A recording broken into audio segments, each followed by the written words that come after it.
जनसत्ता दल के प्रमुख राजा भैया फिलहाल खामोश नजर आ रही हैं। क्या तूफान से पहले की ये शांति है? क्योंकि पिछली बार 2 सीटों पर राजा भैया ने लोकसभा चुनाव में अपने कैंडिडेट उतारे थे। भले ही प्रतापगढ़ सीट पर ज्यादा कुछ हासिल ना हुआ हो, लेकिन कौशाम्बी सीट पर अच्छा खासा समर्थन मिला था।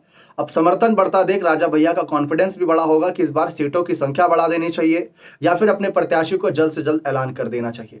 देखा जाए तो कौशाम्बी और प्रतापगढ़ सीट भाजपा की नजरों में भी है, क्योंकि एनडीए भी यहां पर अपने आप को आगे रखने की कोशिश करेगा। लेकिन क्या एनडीए में ही शामिल होकर राजा भैया यहां पर अपने आप को आगे बढ़ाएंगे या अकेले चुनाव लड़ेंगे? फिलहाल देखा जाए तो राजा भैया ने अपने पत्ते नहीं खोले हैं, जबकि हाल फिलहाल में उनके कदम को देखकर ऐसा लग रहा था कि वे भाजपा को समर्थन करने में बिल्कुल भी संकोच नहीं करेंगे। इसके पीछे की मुख्य वजह ये थी कि राजा भैया पहले तो राम मंदिर निर्माण के बाद भाजपा के काम से काफी खुश थे। मोदी योगी की जमकर तारीफ करते नजर आए थे, यहाँ तक कि जब सामने से मुख्यमंत्री योगी आदित्यनाथ चलकर आ रहे थे, राजा भैया ने उन्हें देखा तो तुरंत ही उनके पैर छू लिए थे। ये भाव देखकर कहीं ना कहीं सबके मन में एक बात साफ हो गई कि राजा भैया और भाजपा के बीच जो कुछ भी पहले आपसी रंजिश रही हो, अब वह सारा कहीं ना कहीं हटता नजर आया। राजा भैया की एक खास बात यह रही कि चाहे उत्तर प्रदेश में किसी की भी सरकार रही हो, मंत्री पद उनको मिला ही मिला है, और ऐसे में उसका फायदा भी उन्होंने अपने लिए नहीं, जनता के लिए आगे बढ़ाने के लिए किया है।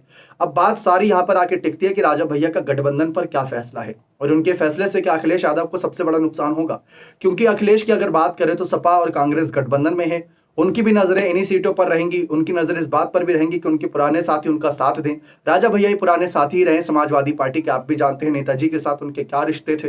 लेकिन अखिलेश के कुछ बयानों की वजह से जो रिश्ते में खटास आई, राजा भैया ने साफ कहा कि दुश्मनी किसी से नहीं है, वैचारिक मतभेद होते हैं, और वह वैचारिक मतभेद अगर राजनीति तक, उस जमीनी स्तर तक, उस मंच तक सीमित कर दिए जाए तो बेहतर रहेगा, उनको घरों के अंदर तक ना लाया जाए।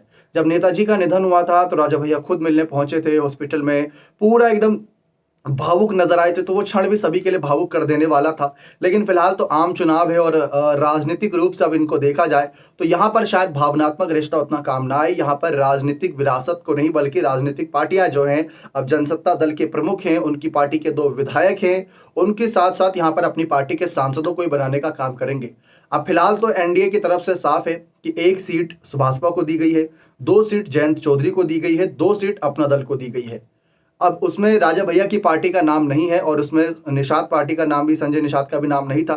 लेकिन फिलहाल, और संजय निषाद के पार्टी का नाम इसलिए नहीं था क्योंकि उनके ही कहीं ना कहीं पार्टी के सदस्यों को बीजेपी अपने टिकट से आगे बढ़ाने जा रही है।